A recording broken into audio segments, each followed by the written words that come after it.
सच्चिदानंद घन ब्रह्म की वाणी में आप ये अमृत ज्ञान सुन रहे हो, तो उस परमेश्वर ने स्वयं आकर के ये ज्ञान बताया है कि पूर्ण परमात्मा की प्राप्ति, पूर्ण परमात्मा कौन है, वो कहाँ रहता है, उसके और उसकी साधना से हमें क्या लाभ है, अन्य जो पूजाएं तुम करते हो उससे क्या लाभ है। जैसे आप शिव जी की पूजा करते हो तमोगुण की, तो आप शिवलोक में चले जाओगे। उसका मंत्र भी कोई और है, जो आप जाप करते हो वो मंत्र नहीं है। ओम नमः शिवाय ये कोई मंत्र नहीं है। अपने आत्मा यहां समस्या ये आई हुई है कि एक शब्द भी दास जो बोलता है कि ऐसा नहीं है, ये भी वैदा है, तो उसके साथ प्रमाण ना देने से आप जी स्वीकार नहीं कर सकते। इसके लिए हमने उन्हीं से प्रमाण लेना होगा जिन सदग्रंथों को हम श्रेष्ठ मानते हैं। हम ब्रह्मा विष्णु महेश जी को सर्वोपरि भगवान माना करते हैं, विष्णु जी को तो सबसे बड़ा। अब शिव पुराण से पता चलेगा कि ब्रह्मा विष्णु महेश ये काल के पुत्र हैं और ये केवल एक ब्रह्मांड में एक विभागीय मंत्री साहब हैं। अब जो प्रसंग हम क्लियर करना चाह रहे हैं वो है कि ओम नमः शिवाय ये किसी शास्त्र में मंत्र नहीं है। ये देखिए शिव पुराण,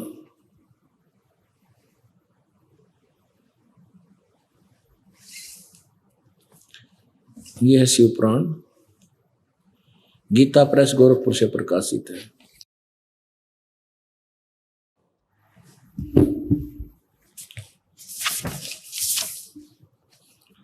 ये देखिएगा शिव पुराण सचित्र मोटा टाइप, केवल हिंदी, संपादक हनुमान प्रसाद पोदार और मुद्रक कौन है? प्रकाशक व मुद्रक हैं गीता प्रेस गोरखपुर, गोविंद भवन कार्यालय कोलकाता का संस्थान। ये है 24 पृष्ठ संक्षिप्त शिव पुराण विद्वेश्वर संहिता। हम विशेष पढ़ेंगे 25 से, लेकिन ये थोड़ा सा हिंट देंगे आपको कि ये क्या है। ये ब्रह्मा जी खड़े हैं, इधर ये विष्णु जी खड़े हैं। ये आपस में इनकी झगड़ा हो गया ब्रह्मा और विष्णु जी का, तो काल ने इनके बीच में एक तेजो में ज्वाला युक्त एक स्तंभ खड़ा कर दिया प्रकाश में। बीच में एक बल्ली सी गाड़ दी, बहुत लंबी चौड़ी। अब सुनो, मौखिक बताता है दास थोड़ा। एक बार ब्रह्मा और विष्णु जी का इस बात पर झगड़ा हो गया। ब्रह्मा जी कहता है कि मैं तेरा पिता विष्णु जी को, और मैं सृष्टि का रचने वाला हूं। विष्णु जी कहता है कि नहीं, तू मेरी नाभि से उत्पन्न हुआ है और तू मेरा पुत्र है। जैसे तीसरी चौथी कक्षा के बालक लड़ा करें, वो नो कहेगा मैं तेरा बाप, वो नो कहा ना मैं तेरा बाप, और गुट्टम गुट्टा वो उसकी गिरेबान पकड़ रहा है और वो उसकी। फिर टीचर के पास जाते हैं, क्या झगड़ा भाई तुम्हारा? जी यूं बोला मैं तेरा बाप है। वो नो कहा ना जी पहले यूं बोला मैं तेरा बाप है, हम इसलिए लड़े। तो ऐसी तब हमारे भगवान लड़ा करते जी, नाम सुप्रीम पावर मान रही थी। तो इनकी आपस में ऐसा झगड़ा हुआ। काल भगवान जो इनका पिता है, जो 21 ब्रह्मांड में हमें यहाँ कष्ट दे रहा है, वो इनका फादर है। उसने इनके बीच में एक तेजो में स्तंभ खड़ा कर दिया। वो लड़ना भूल गए, उस स्तंभ की ऊपर नीचे तलाश खोज एंड खोज करने लगे अंत का।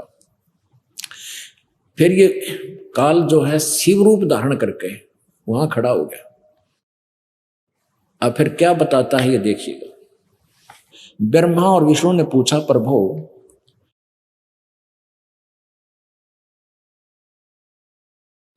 प्रभो सृष्टि आदि 5 कृत्यों के लक्षण क्या हैं, यह हम दोनों को बताइए। भगवान शिव बोले, ये काल है ब्रह्म, मेरे कर्तव्य को समझना अत्यंत गहन है, यह तथापि मैं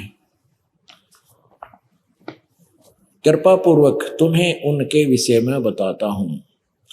ब्रह्मा और अच्युत यानी विष्णु सृष्टि पालन, संहार, तिरोभाव और अनुग्रह, ये 5 ही मेरे जगत संभिद्धि कार्य हैं जो नित्य सिद्ध हैं। संसार की रचना जो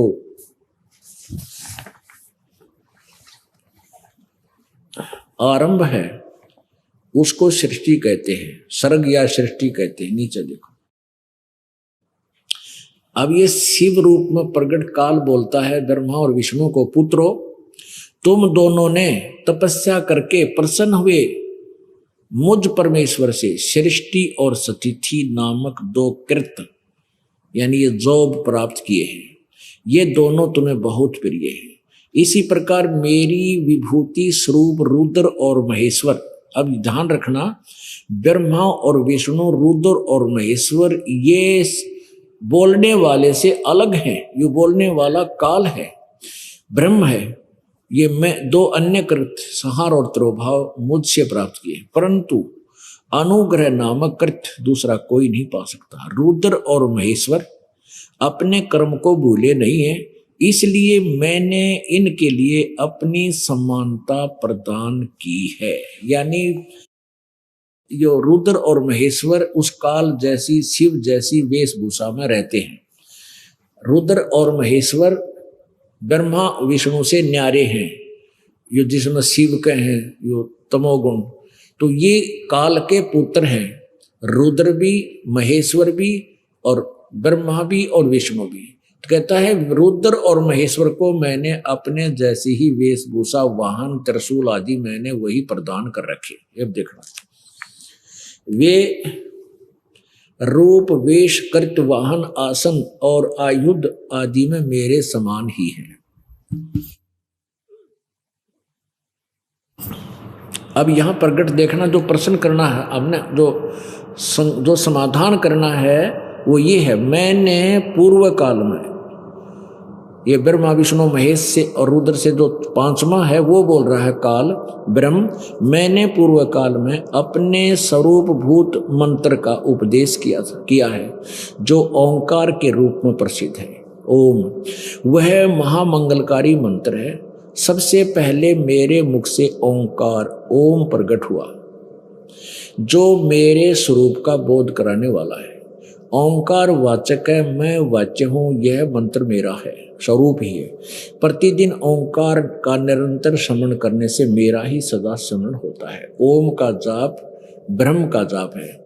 मेरे उत्तरवर्ती मुख से अकार, पश्चिम मुख से उकार 2 और दक्षिण मुख से मकार 3, पूर्ववर्ती मुख से बिंदु 4 और मध्यवर्ती मुख से नाद का प्रकट। ये 5 हो गए ना अक्षर, अकार उकार मकार बिंदु और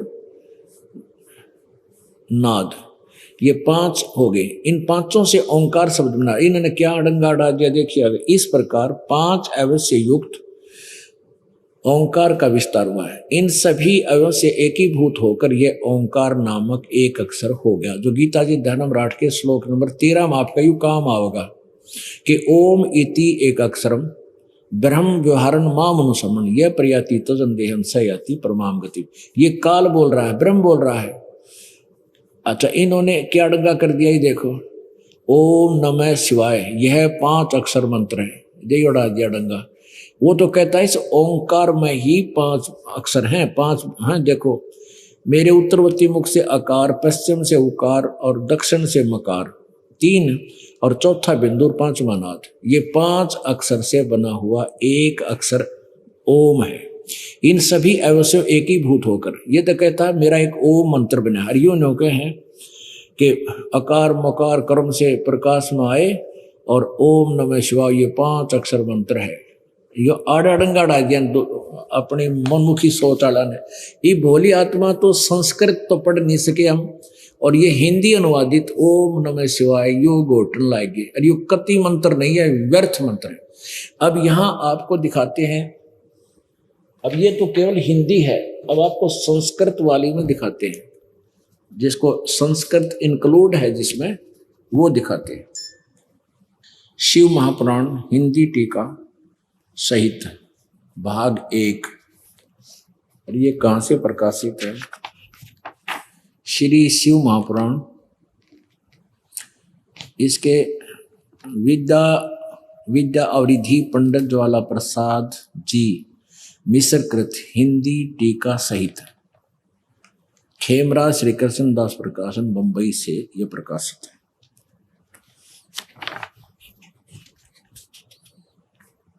इसके विधि ये देखना, ये वही है विद्वेश्वर संहिता, विद्वेश्वर संहिता भाग 1 अध्याय नंबर 10 के। यहां देखिएगा,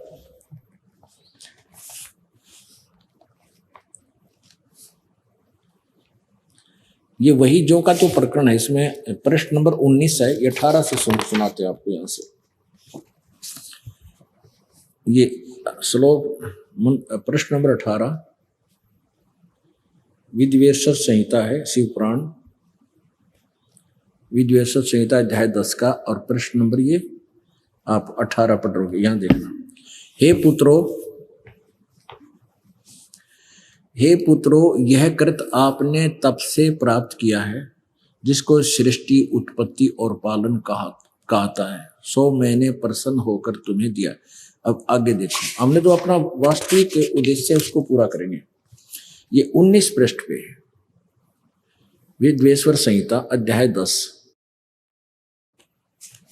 ये है संस्कृत, ये यहां से संस्कृत है और ये सारी संस्कृत चली आती है। ये है 19वां वो मंत्र है। ये नादो मध्य मुखे पंच असो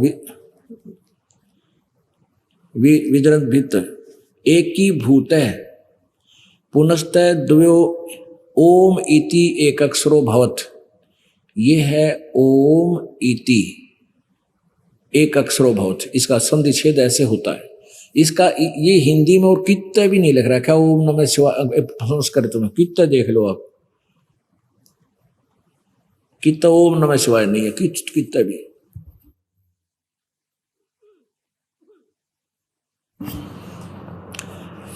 यहां देखो,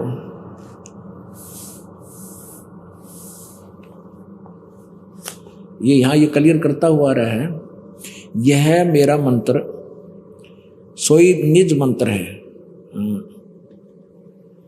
सोई निज मंत्र है। उपदेश करते समय ओंकार मेरे मुख से उत्पन्न होने से मेरे ही रूप का बोधक है और महामंगल करने वाला है।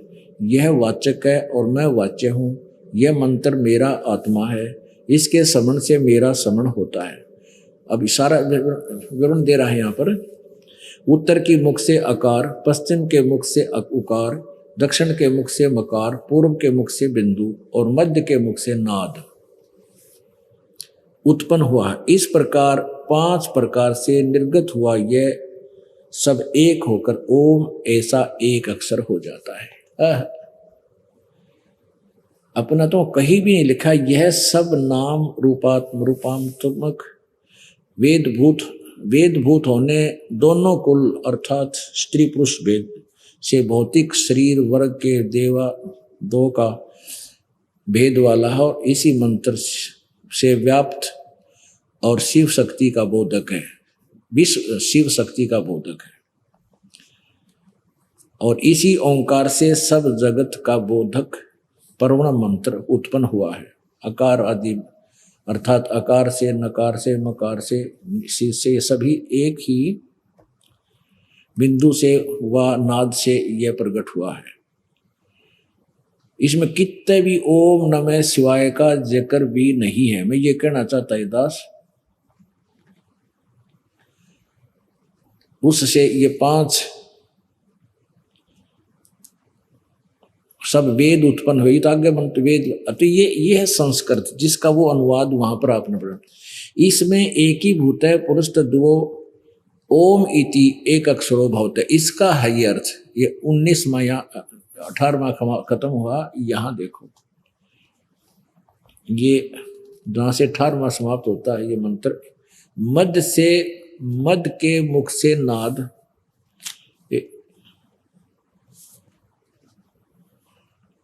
उत्पन्न हुआ। इस प्रकार 5 प्रकार से निर्गत हुआ यह एक ओंकार मेरा एक अक्षर हो जाता। पुण्यात्मा, भक्ति करना कोई बड़ी बात नहीं है, मोक्ष प्राप्त करना सबसे आसान है। क्योंकि ये मार्ग इतना सिंपल है, इतना साधारण है, लेकिन इन नकलियों ने इसको जटिल बना दिया। कोई खड़ा होकर तप करता है, कोई घोर व्रत रखता है, कोई जल में खड़ा होकर तपस्या करता है, कोई किसी मंत्र का जाप करता है। तो हम उन मंत्रों ने पढ़ते जपते जपते मेंटल हो लिए, अब नास्तिक होने जा रहे हैं। और वो मंत्र, क्योंकि गीता जी अध्याय नंबर 16 के श्लोक नंबर 23 में कहा है कि शास्त्र विधि को त्याग कर जो मनमानी पूजाएं करते हैं, मनमाना आचरण करते हैं, उनको किसी प्रकार का कोई लाभ नहीं, ना उनकी गति हो, ना मोक्ष हो, ना कोई कार्य सिद्ध, ना सुख प्राप्ति हो।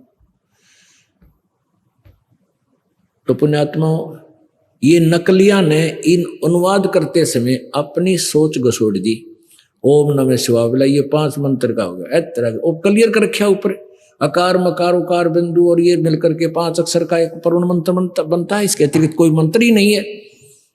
तो क्या बताते हैं परमात्मा अपनी वाणी में, कहते हैं मोती मुक्ता दर्शत नाही, ये जग है सब अंधरे, दिखत के तो नैन चश्म इनके फिरा मोतिया बंदरे। अब ये जैसे किसी को मोतिया बिंद हो जाता आंखों में, उसकी आंखें बड़ी स्वस्थ नजर आती हैं पर उसको दिखता कुछ नहीं, नपट अंधा होता है। ऐसे ही हमें विद्वान नजर आए थे, महर्षि मंडलेश्वर संस्कृत के पढ़ने वाले, लेकिन इनके अज्ञान रूपी मोतिया बंद हो रहा था। अब परमात्मा ने आकर दास का ऑपरेशन किया और ऑपरेशन करने वाला डॉक्टर बना दिया। अपने आत्माओं अपना कल्याण कराओ और अपने बच्चों का भी कल्याण कराओ। बोलो सतगुरुदेव।